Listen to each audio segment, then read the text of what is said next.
John Locke, one of the most influential thinkers of the Enlightenment, produced a vast and varied body of work that spans philosophy, political theory, education, theology, and economics, reflecting both his intellectual evolution and his engagement with the pressing issues of his era. His journey began in the early 1660s at Oxford, where he penned the two tracts on government and essays on the law of nature, works that remained unpublished until after his death but offer critical insight into his initial philosophical leanings. The two tracts, written in response to Edward Bagshaw's call for religious liberty in indifferent matters, reveal a young Locke advocating for state authority over such practices to ensure social stability. In the first tract, he argued that individuals surrender personal discretion to the magistrate upon entering society, citing biblical precedents like the obedience urged in Romans 13, while the second tract introduced an early notion of a social contract, albeit one prioritizing order over freedom. Similarly, the essays on the law of nature explored morality's foundation in a divine natural law, knowable through reason rather than innate imprinting. Locke posited that God's rational design obligates humans to duties like preserving life, a theistic framework that prefigures his later rights-based theories. These early writings, though less polished and more conservative than his mature works, show a thinker wrestling with authority and reason in a Restoration England scarred by civil war. Locke's intellectual breakthrough came with an essay concerning human understanding, published in 1689 after years of refinement from drafts begun in the 1670s. This monumental work challenged the rationalist doctrine of innate ideas, proposing instead that the mind starts as a tabula rasa, a blank slate, shaped entirely by experience through sensation and reflection. Across 4 books, Locke meticulously unpacked this empiricism. Book 1 refuted innate principles by noting their absence in children or the uneducated. Book 2 detailed how simple ideas combine into complex ones, distinguishing primary qualities from secondary ones. Book 3 examined language's role in conveying ideas, warning of its misuse.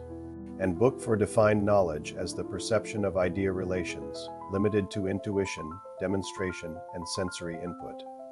His concept of personal identity, tied to memory rather than soul or body, revolutionized psychology, while his epistemological humility, acknowledging the mind's finite reach, encouraged tolerance and inquiry.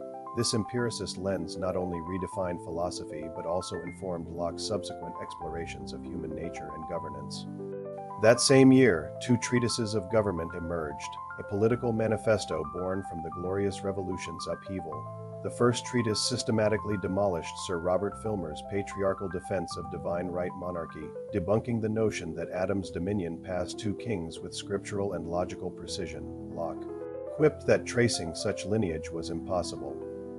The second treatise, far more enduring, laid out Locke's vision of a just society. He imagined a state of nature where all are free and equal under natural law, possessing rights to life, liberty, and property, the last earned through labor, like tilling land, though bounded by non-waste. To escape this state's inconveniences, such as no impartial judges, people form a government via consent, delegating power to protect these rights.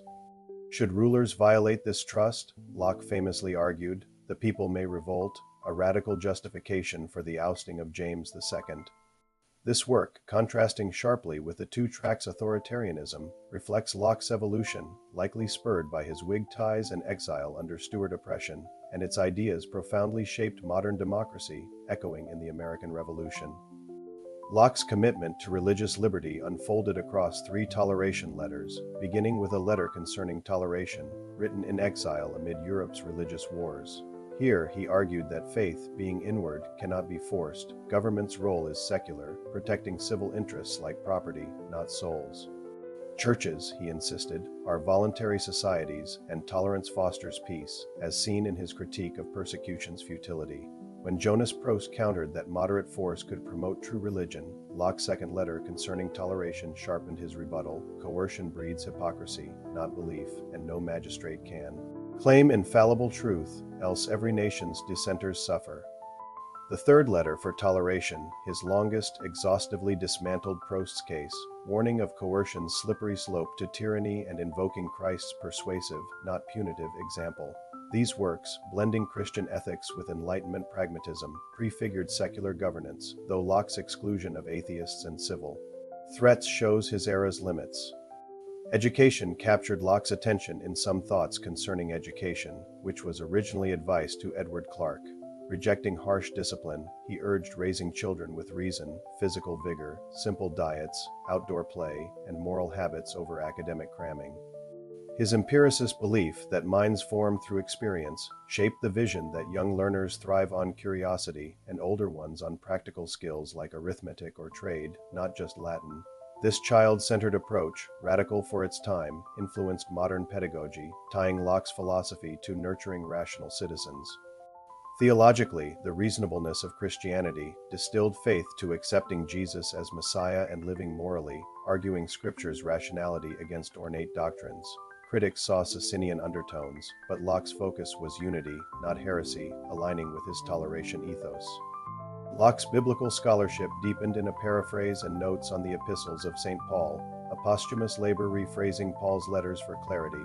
Its preface, an essay for the understanding of St. Paul's epistles, urged reading Paul holistically and contextually, avoiding dogmatic twists.